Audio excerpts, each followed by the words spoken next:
Hello, everyone. I'm really excited to announce Spacepower 26 is now live. It's the conference you want to be at if you want to connect with the U.S. Space Force, learn more about what the Space Force is doing, and understand the mission of the Space Force. It is the largest gathering of Guardians in the galaxy, and it's the one conference you want to attend. Go to attendspacepower.org and secure your tickets today. I will see you in Orlando in December. Semper Supra.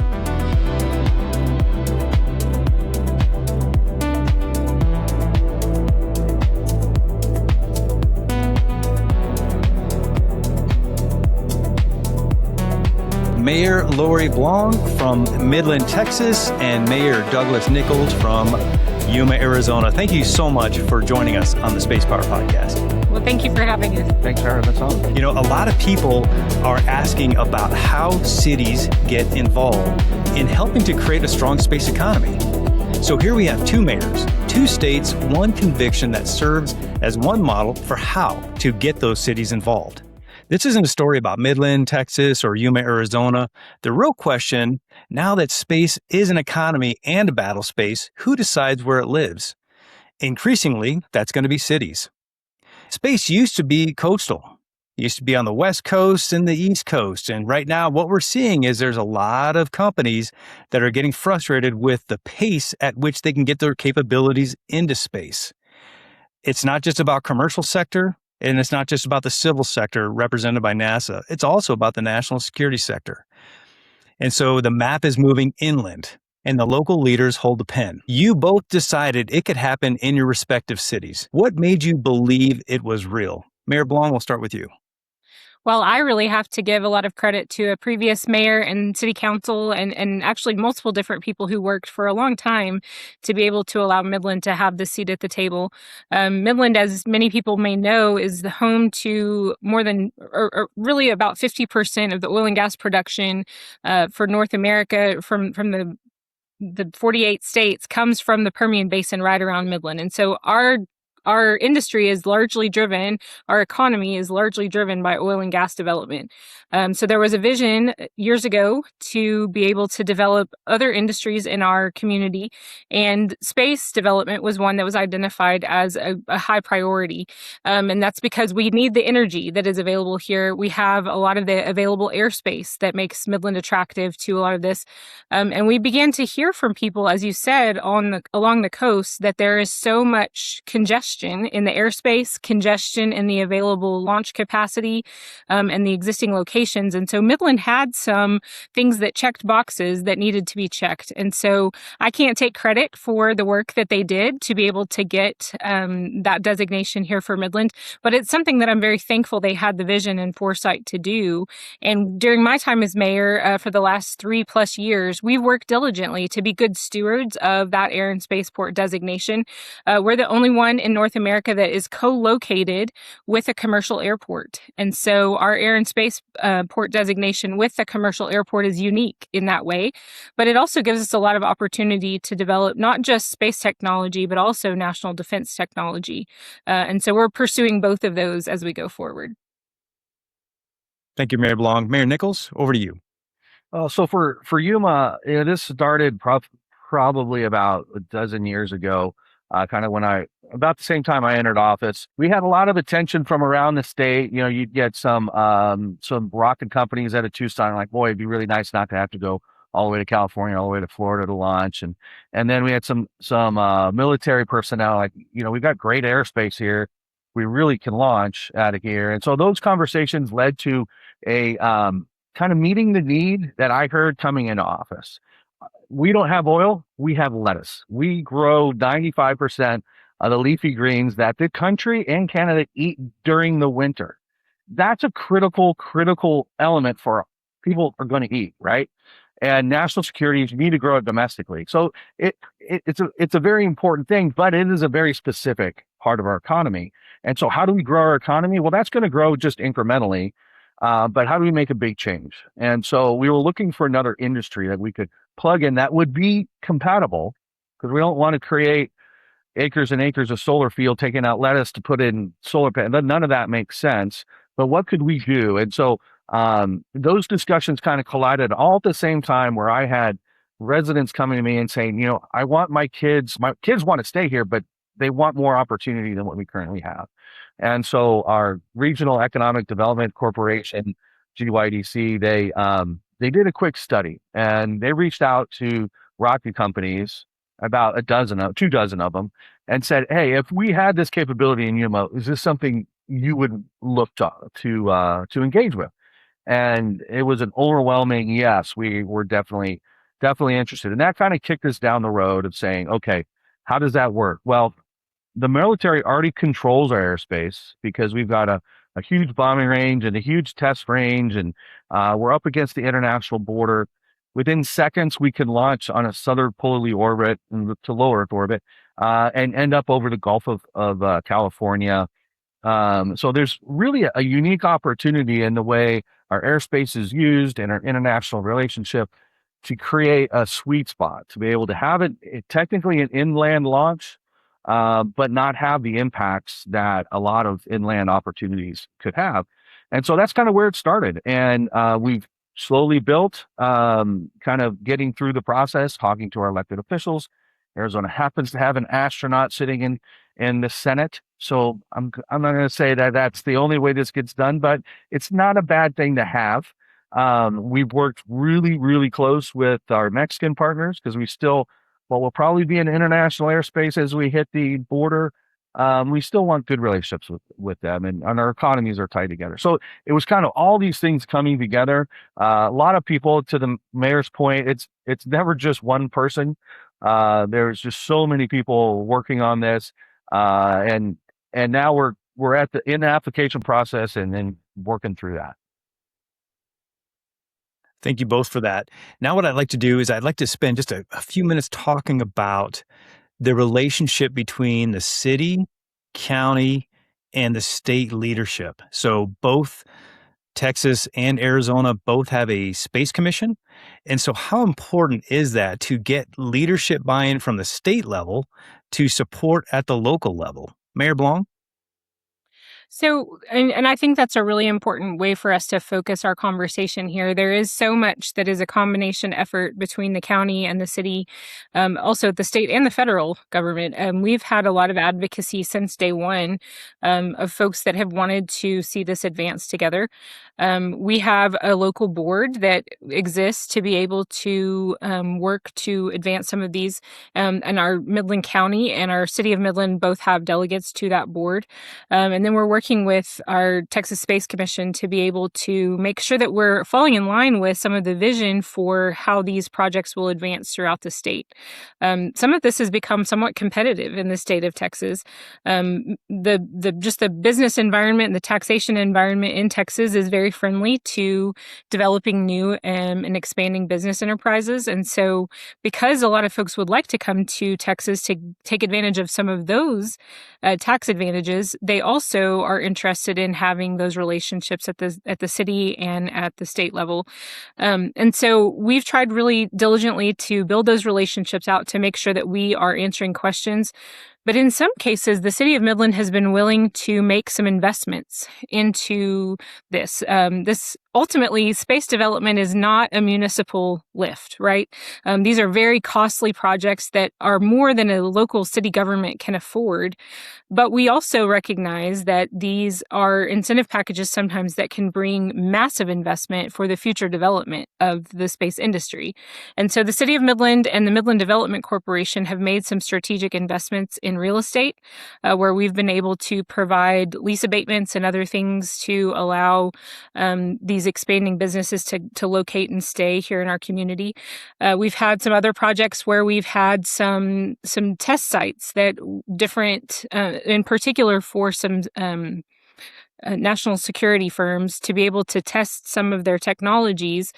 Because we have the wide open spaces of West Texas, we're able to bring them here. We have a friendly regulatory environment. And so to be able to let them be here and see the opportunities, but experience those opportunities themselves. And so as those things are playing out, we're in direct communication with the Texas Space Commission and with some of our federal partners to say, see, this is what we can do in Midland, Texas. And we want to see additional businesses locate and stay in our community. And so I think that The big vision from where I sit is that we provide those opportunities that Texas is famous for, but we provide them specific to these space businesses and national defense contractors so that they can find a friendly opportunity to develop, expand, and stay. I would also say for the horizontal launch and the vertical launch capacities, those are the things that get into study dollars, feasibility dollars, and then ultimately development dollars that are greater than what our city can afford to do by ourselves. And so we do rely on the Texas Space Commission and ultimately probably the federal government to fully develop out some of those facilities. But we want Midland to be at the forefront of those conversations. And so we're partnering on those right now. Thank you for that. Mayor Nicholls? Yeah. So these conversations started at the state level. So that was kind of a good segue for us. We do a lot of coordination throughout the state of Arizona. We're not, we don't have the same incentive environment that Texas has. So we have to think of new and creative ways to bring industry to the state. And so when the state legislature actually resurrected our space commission, it was in existence earlier in this century and then was sunset. And now they brought it back, and the governor made sure that Yuma was at the table. Somehow I missed the notice, but she reached out and made sure that there was a seat waiting for me, which I was very grateful for. But from an overall aerospace environment, not to have launch capabilities would have been a hole. And so I think from a statewide discussion, that's kind of where the Yuma pulls into the picture.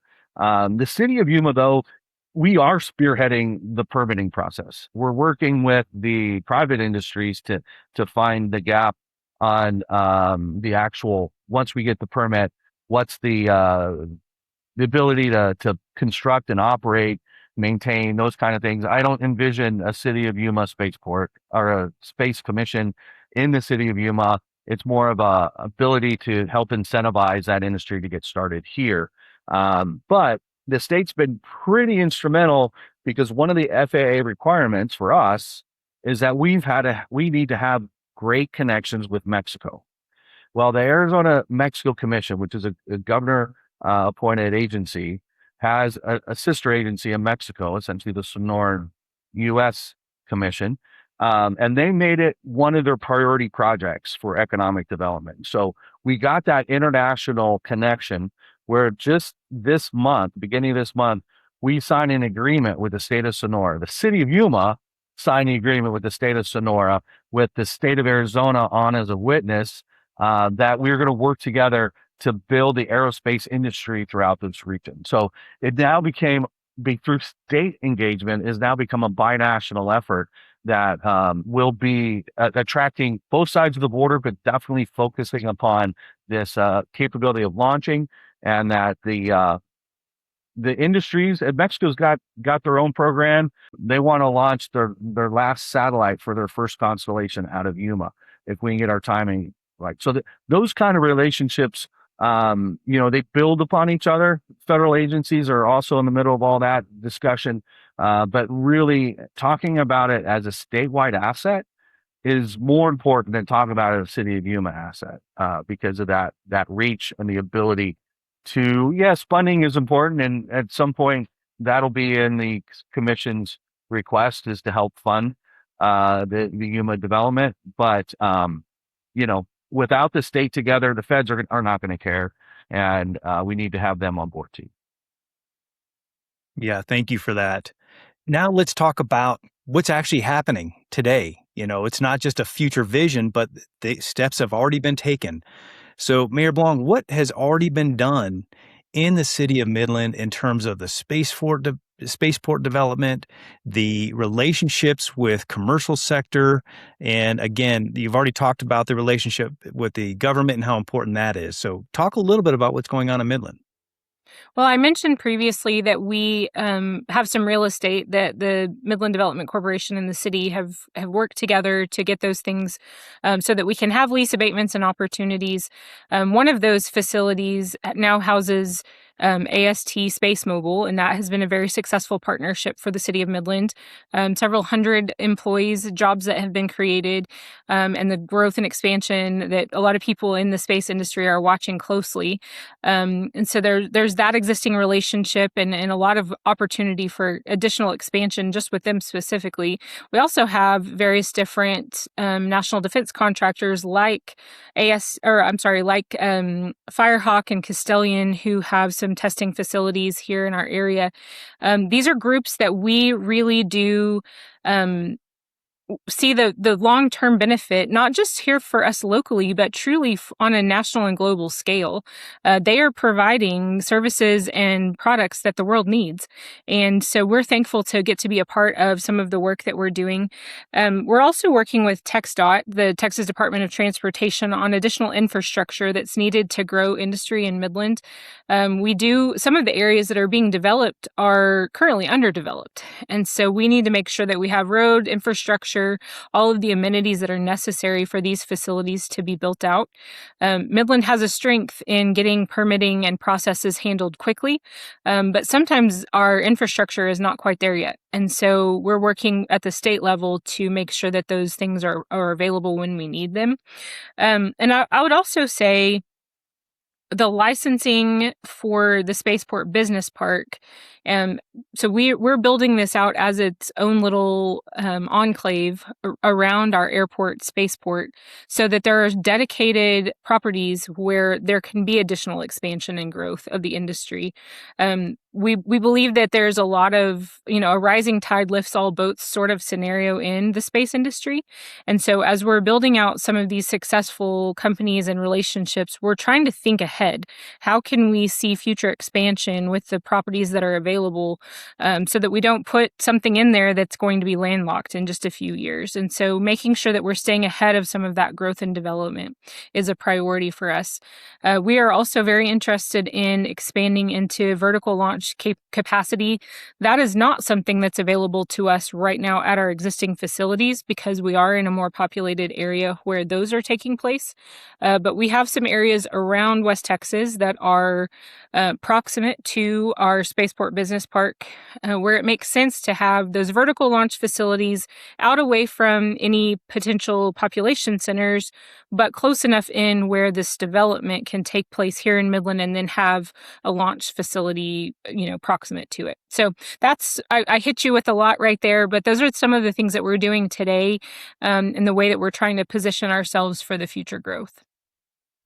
Thank you, Mayor Blong. Yes, SFA Texas headquarters is located right there in Midland, Texas, in that spaceport development park that you were talking about. One of the other technologies that I'm sure you're going to talk about is the hypersonic capability in the hypersonic corridor. And with starfighters, a commercial capability located there, how important is that for national security? Yeah, so Starfighters has a ongoing conversation about hypersonic, supersonic, ultimately, potential travel. And so making sure that we are developing out that corridor between Midland and Spaceport Americas. We have dark skies, truly dark skies as part of West Texas, but also we have some clear airspace. And so this has been a project that's been in the works for many years, and it has had federal participation as we've had different folks looking at this clear airspace for the high-speed travel. So Starfighters has identified Midland as uniquely helpful to them for the things that they're testing because they want to be overland. They need to be overland to be able to test some of the things that they're working on. And so there's just not very many places in the United States that really are well suited for that. And so our geography and our sparse population in West Texas really helps us to advance that. They're looking to expand their fleet here in Midland over the future years, and so we're looking forward to growing with them. Thank you for that. And Mayor Nicholls, I grew up in Yuma, Arizona. I went to the good school, Kofa High School. That's debatable. Very debatable. Not the other one at the time when there was only two in the city. Yeah. But I remember riding through some of the landscape there in Yuma. I'd go on bike rides through Yuma Proving Ground. So talk a little bit about the military infrastructure that's already set up there in Yuma? So we do have two major military installations here. So Yuma Proving Ground is an Army facility, and their job is to break everything so the soldiers can't break it when they get into the field. In other words, reliability. They've done everything from just the last space flight, the straps on the return module with the parachute, testing that to make sure that all those astronauts can come home safely. But tanks and vests and everything that anyone would need to. So it's kind of a unique asset to already have here. So when you come to testing for other things, we can provide that resource. There's 2,300 engineers and technicians out of YPG. They don't just test military equipment, they test private industry equipment, and they can do an amazing amount of work, but not just in the desert environment. They have an Arctic facility in Alaska and a tropical facility in Panama and Suriname. So there's really a capability to really test a lot of different scenarios in that arena. But their airspace goes up to the 85,000 feet level. So they're pretty much unrestricted airspace there. Well, fully restricted, I guess, is really the way you want to look at it. And then next to that is the Marine Corps Air Station Yuma. It is the busiest air station the Marine Corps has anywhere in the world. They do pretty much every Marine pilot comes through Yuma at some point for testing and training. It's immediately adjacent to the Barium Goldwater Range, which stretches from Yuma all the way to Phoenix, pretty well to Gila Bend, pretty much.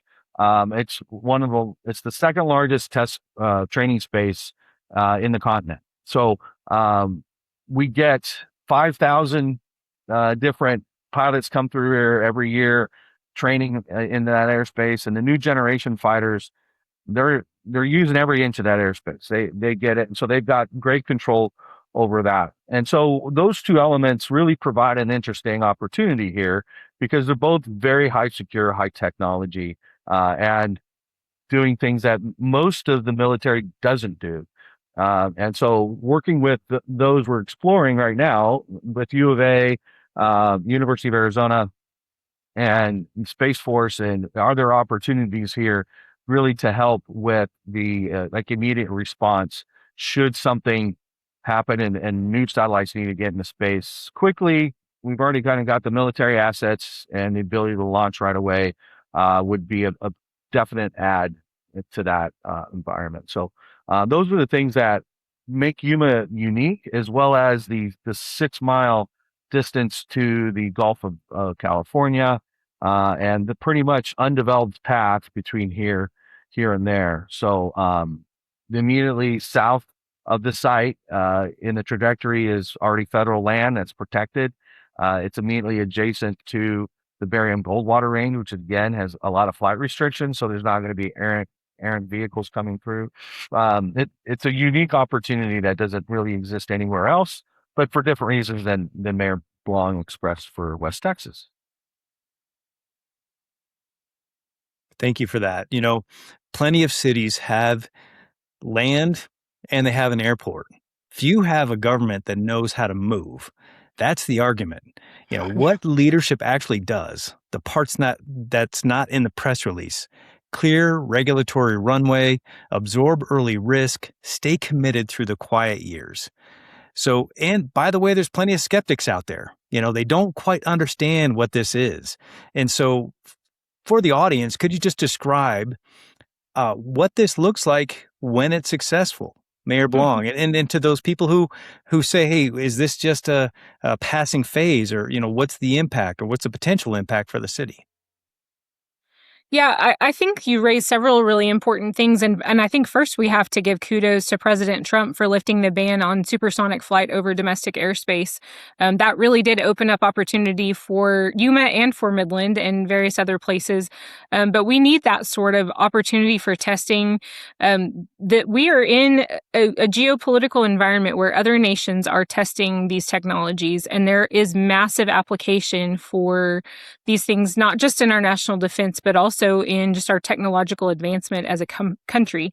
And so, I'm a competitive person by nature, and I want to make sure that we are well positioned as a nation, well positioned as a state and as a local community to address some of those things. So we absolutely need the military airspace training, testing. We also need that capacity for commercial use, and we need to be able to address both the military capacity and the commercial use. And Midland, and it sounds like Yuma as well, both have that opportunity. And so we're trying to press into those things. But I also think something that you said, Bill, is important to recognize. There's a huge portion of the population that does not understand what we're even talking about. They roll their eyes when we talk about a spaceport designation, and they wonder if we're talking about the Jetsons or something like that. That's not what we're doing here. We're working on true technology that our nation requires of us. And so when we're talking about high-speed flight, when we're talking and the high-speed corridors that are necessary to test that flight, we have to have local communities that are willing to say yes to that. When we're talking about testing of different military weapons systems that are more cost-effective, we've just in the last several months of the war with Iran or the conflict with Iran and all of the things that have gone along with that, we have exquisite weapon systems and we need those, but we also need more readily dispatchable weapon systems that can be developed more economically, they can be developed more quickly, and they can get weapon systems to our troops on the ground as they're required. Midland and Yuma and places like us are going to afford those opportunities to the nation because we've said yes to that development, to that testing, and to that industry right here in our communities. Midland is a very patriotic place. We are supportive of those things as a community, and I know Yuma is as well. But when we start to talk about spaceport development and national defense contractor development, these are the things that we have to focus on, whether that's with our citizenry or with higher level government officials. We see the need, and we're ready to respond to that need. I will also say we need the workforce training. We need the partnerships with our local universities and our colleges. We need as we're building out university programs at a local and a state level, we need to be focusing on making sure that kids are getting the training that they need to be the employees we're going to need for this.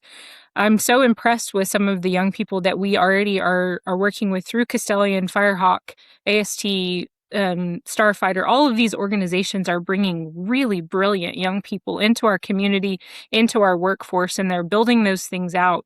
And so as I'm talking to different community groups or trying to help continue to advance this narrative here in Midland or in Austin or DC, I'm highlighting those points that we are doing a job that the world needs, and it's our honor, it's our joy to be able to participate in those things, but we have to have buy-in from local participants, from local constituencies, from our state, and from our federal leadership as well. And we're thankful that we've received that in recent years.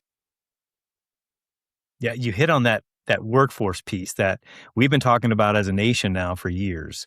We're going to have a bathtub of workforce capabilities if we're not careful. And there's going to be other countries out there that are going to pass us by if we're not deliberately creating the workforce of the future that we need. So that is a tremendously important point. Mayor Nicholls, how are you expressing this narrative to locals and describing how important this is to the future $700 billion space economy?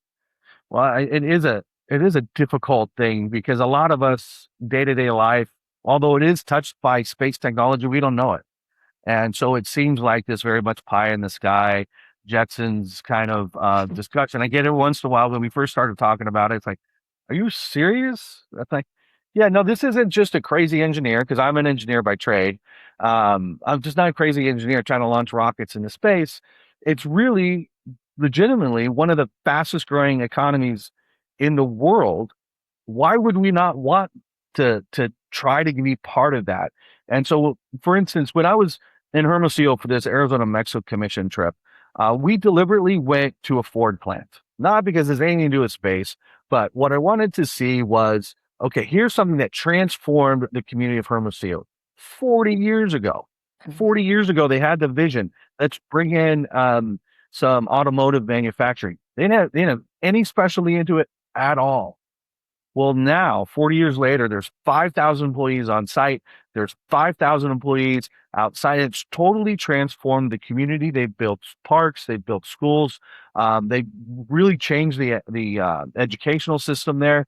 And that's kind of hopefully where we're at in the 40 years after this. Is it's the transformation of being able to bring in industries, not just launching rockets, because at the end of the day, there's a very limited impact, if you would, on that, because you only launch so many rockets and things, but building the industries around it. And that's what I try to focus on with the community. Is we're not talking about one company launching a rocket every other day. We're talking about companies building components for rockets, building components for satellites, testing, assembling, all the technology, all the engineering that goes on with those elements. That's the mission. That's the vision. It's not just, hey, we're going to launch rockets and stop. It's we're going to use that as the way that we lift the different elements of our community.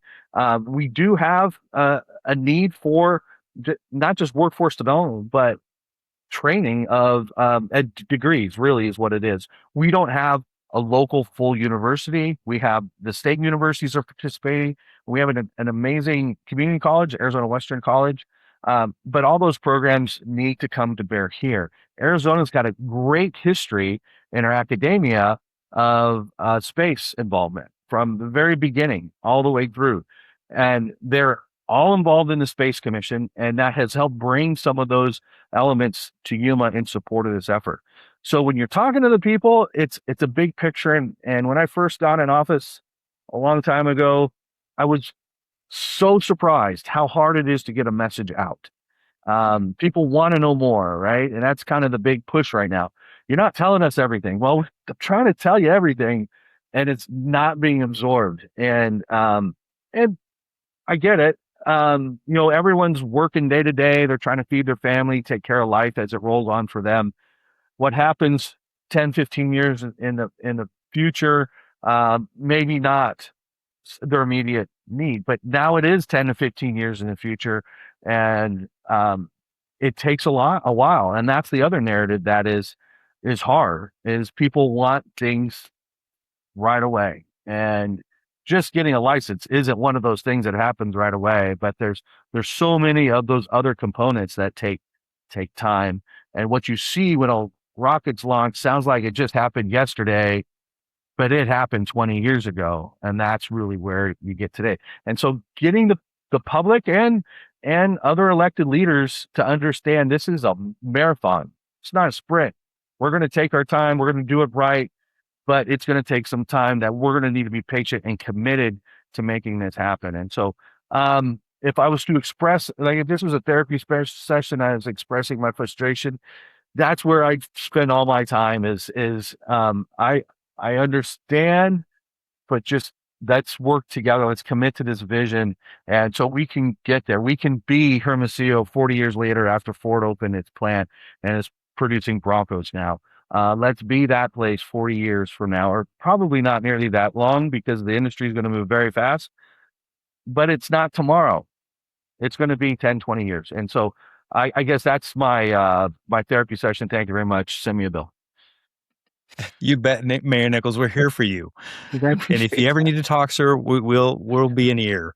Now, what you did, you both brought up a really good point, and that is you have to invest in the local economy at the same time that you're investing in future mission. And so it's not just one or the other, it's both and, meaning you have to develop the infrastructure to recruit talented people and companies to move in so that you can create the capabilities that you're talking about, which is, horizontal launch currently in Midland, future is going to be vertical launch in Yuma, Arizona. So how do you describe to city council members who may be skeptical about this to say, hey, how is this really going to impact us? How is it going to benefit our city? Well, to start with Midland's perspective on this, we had some early false starts, some things that were partnerships that did not go as well as some of the things that we've talked about. And I think there was a need for consistent messaging from some of the people who really did already have the vision to say, okay, we're going to pivot and we're going to use these things we've already invested in. And those particular things were related to the real estate. So we still had the real estate to be able to bring a different group in and to be able to provide that opportunity in that way. But there had to be consistent messaging. There had to be people with the vision to be able to stay the course and to say, no, we are going to keep our heads down. We're going to continue to pursue this because we believe that there's an opportunity long term. I think it takes those key visionaries who are willing to stay in the game and do that. And I'm really thankful for some of our staff people and some of our elected officials and some community members who had an early vision for what this would look like. And so I do believe that that's a key component of this.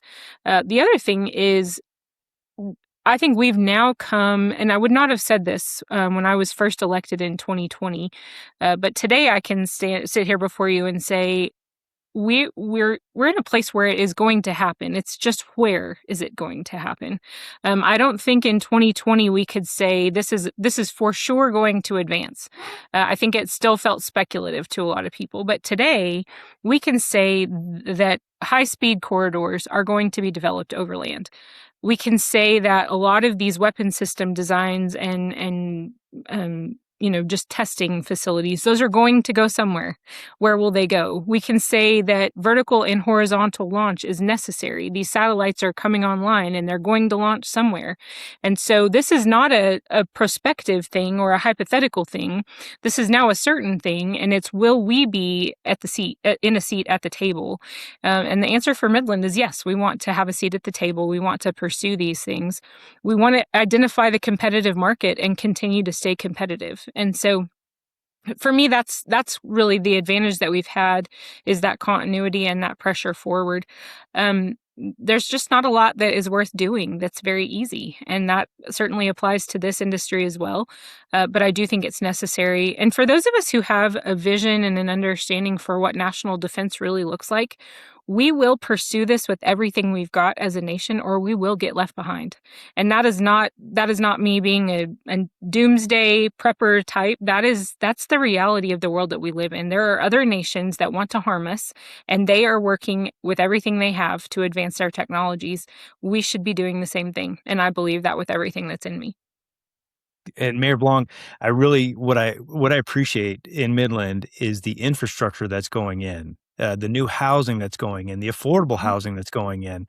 I'm thoroughly impressed with how the city continues to develop out those capabilities to recruit and retain talent there in the city. It's very impressive. So, Mayor Nicholls, how important is this to Yuma as you continue to scale and create these capabilities to increase infrastructure, to increase capability? It's like this cycle that constantly goes on. How do you express that?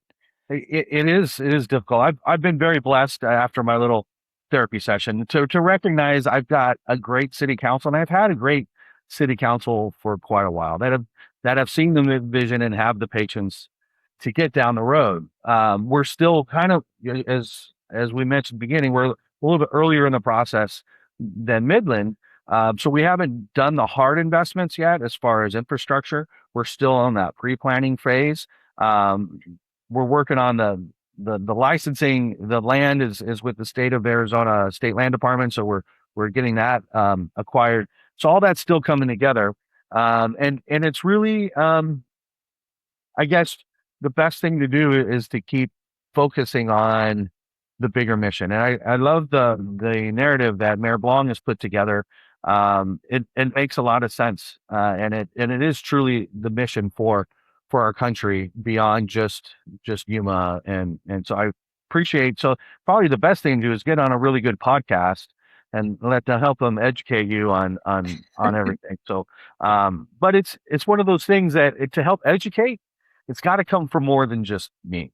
It's got to come from sources outside the community that are giving independent verification of the things that we're talking about. It's got to come from other elected leaders that see the vision, that really understand, hey, this long game is worth playing, and you need to make sure that we're committed to it. So those are the things that I think really we're going to be impactful moving into the future.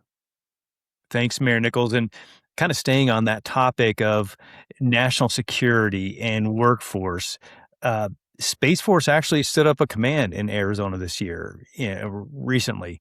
How much of Yuma's future is economic and how much of it is national security? Well, Yuma at its base level is national security. I mean, between growing food and providing training and testing, I don't know how much more national security we could, and don't let's not forget being on an international border. I really don't know how much more we could do from that perspective, except add the space component. And so I think it fits in quite well with what currently exists, whether people think of it that way or not. You know, when you see the fields and lettuce coming on to the trucks that get on the freeway and all that other fun, you don't really think of it as, well, feeding the nation is national security. When you see the jet fly overhead, yeah, you might a little bit, but that's just part of what we experience day to day, sometimes minute to minute here in the Yuma area. But remembering that we play a very critical role, as a lot of communities do, but Yuma plays a uniquely critical role in national security, and that's extremely important, and it's at the heart of our community. We too have been we are a very patriotic city. Last year, we were just named one of the defense communities, and I'm trying to remember the total title, but it's a defense community designation that only 52 other cities have throughout the country. It's the way we treat our veterans, it's the way we treat our active duty, and it's the openness the community has to making sure the military can get their mission sets completed while they're here. Thank you, Mayor Nicholls. And Mayor Blong, you already made the case that this is bigger than jobs and how it's good for the country and not just Midland, Texas. And I've had the opportunity and privilege, honestly, to speak in both of your respective cities about the Space Force and help educate young people about how critical the Space Force is in underpinning the future space economy. So from your perspective, what does this mean for a 12-year-old growing up in your city right now? Mayor Blong? Well, I have just such a 12-year-old living in my own home. So I have a 12-year-old son, a 17-year-old son, and a 20-year-old daughter who is in the military as well. And so our family is very committed to this, obviously, just because of the perspectives that we have had and the things that we are interested in. But I do believe that we have kids that are growing up with a narrative surrounding national defense and surrounding public service that is different than what it was even when I was growing up. And so I think that creating these kids are looking for something that is greater than themselves. And they want to participate in something that contributes to the security and safety and future of the people around them. And so I'm really thankful for the work that has been done in our community through various different groups for education of kids through different STEM programs, through different space programs. We have a rocket launch competition that takes place here that our Midland Chamber of Commerce helps to host. And so I think that there are a lot of ways that we can introduce kids to the opportunities that exist for them. When you live, especially in Midland, where we have such a singularly focused economy on oil and gas development, we have to be intentional about the way that we educate kids on other opportunities. And so we've got the groups that are doing that now. I think there's still room for improvement to expand those offerings more, but making sure that kids are aware of these things. You know, the other thing is our kids are looking for things that are AI proof. That's something that my own children talk about. They want to choose careers and jobs that are AI proof. And I think that AI is certainly going to play a role in future space development, whether that's national defense or that is just the more commercial space economy. But I think that there will always be a need for innovative thinkers and people who understand the mechanics and the engineering of these things. I have 3 engineering-minded kids. I think they will all kind of pursue those things, but they need to know that there's an opportunity beyond oil and gas engineering. And so we are doing that here in the Permian to make sure kids understand that. And we're going to continue to press forward on it even more. We do have a 4-year University of Texas Permian Basin, and then we also have 2 community colleges, one in Midland and one in Odessa. And there are some transferable skills and certifications that we are funneling kids towards to say, these are opportunities that are attainable for you. And these are things that are achievable here in our community. The other thing I would say, so far, everything that I have seen in the companies that we have brought here, these are well-paying jobs. We're talking about full-time equivalent compensation packages of $80,000. And so for kids that are coming out of school and who are looking for what their next opportunity is, that's a great opportunity to get started and then to build a career into whatever you want it to be. Not to be too cheesy here, but the sky is literally the limit on what we're doing with a lot of the job opportunities. And so we have to be the ones who give that vision to our kids, and then they're going to leapfrog over us in their ability to innovate and develop. Mayor Nicholls, when I was 12 years old growing up in Yuma, I could never expect to be talking to the mayor of Yuma about space. So for young kids coming up in Yuma, Arizona right now, what are you telling them? Well, funny enough, when I was 12 years old, because we were 12 at the same time, I never thought I'd be mayor. So, I mean, that's fair enough, right? But we're talking about exactly that. I still remember having conversations with parents when I first got elected about my kids want to stay. And I didn't mention this earlier. They want to stay, but they don't want to do what's here. They want to have other opportunities. And so that's the message to the kids today is there are other opportunities. And guess what? You get to help create them. It's not just about I got to take the job my father took because that's what we do. It's about, what's new for you in your generation that doesn't exist in my generation. I remember watching the space shuttle go up. I mean, that was all captivating when I was growing up. And I in college thought I'd really get into material science of building on the moon, but the aerospace industry at the time just wasn't what I was looking for. It wasn't as robust as it is today. Well, those are reality jobs today. Those are things that you can and experience regularly. And so getting those experiences where they can see it, they can touch it, they can taste it, they can be part of it is really where the vision is when we're talking about STEM, which is really what we're talking about. Getting into the classrooms even before 12, getting them to envision those things. And then one of the things we're also working on is an innovation hub where we're going to house the Space Commission or the space agencies out of, but also provide the opportunity of, hey, I have an idea.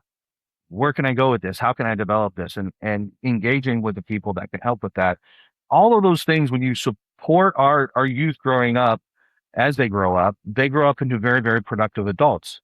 If there's no mentor, there's no guidance, there's no opportunities presented to them, very, very few will look and grab a hold of an opportunity that they kind of have to find on their own. So I think those investments into youth, and they're happening all over the community, and they're happening in our formal academic environments and in our companies and through just Boys and Girls Club and things like that.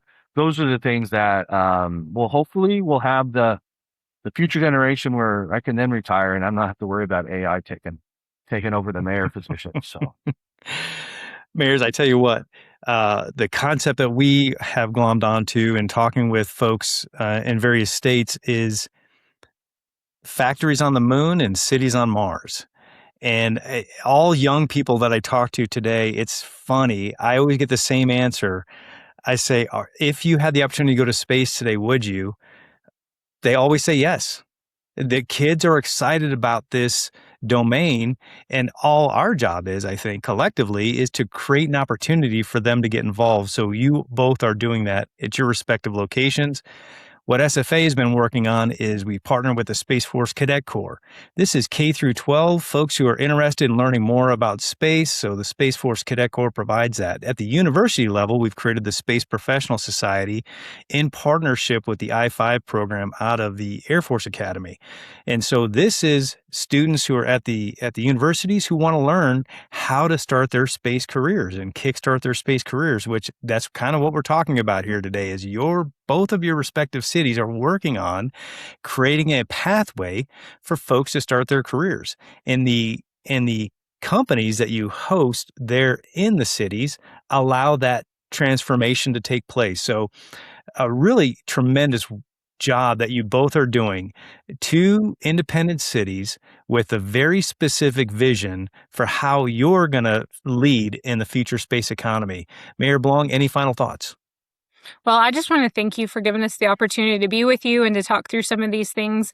I'm looking for more opportunities to share and to talk about what Midland has going on. I think it gives us an opportunity to get the word out to other prospective companies that might want to locate in Midland or in Yuma. But it also helps us to begin to just shape the narrative as it is being organically shaped, not just in our own communities, but more broadly than that. So anytime I have the chance to talk about this stuff, I want to. And so I really thank you for the invitation and look forward to further potential future partnerships and other opportunities together. And Mayor Blong, if I'm a commercial company and I want to learn more, what's the process by which I learn more about what Midland's doing? The Midland Development Corporation really has taken the lead on a lot of the development and manages a lot of our real estate opportunities and other packages that we have done with other groups. So I would just encourage folks to reach out to the Midland Development Corporation. Sarah Harris is the executive director. They have a really great website. So reach out there, and we would love to speak with all comers and look for opportunities to partner together. And we will put that website in the comments below. Mayor Nicholls, any final thoughts from you, sir, and how do folks reach out to learn more about what's happening in Yuma? Well, again, thank you for this opportunity to get together. I think it's indicative of mayors that will talk about our communities forever. When I first started again in the office, I couldn't speak in front of a camera, and now UNet can't get me to shut up. So I appreciate you giving me the wrap-up cue. But at the end of the day, there's going to be a change and a transformation in the world economically. I feel I would be dismissive of my job if I didn't try to prepare my community for that. And that's part of the vision and the messaging going on in my head when things get tough and timelines get stretched out and opportunities don't materialize. That's what I keep reminding myself. And so, from that perspective, reach out to my office. yumaaz.gov is the website. Just go to the mayor's page. That email goes straight to me. If you call the number, you get to talk to Kathy Moon, my chief of staff. We'll get you hooked up with the right information.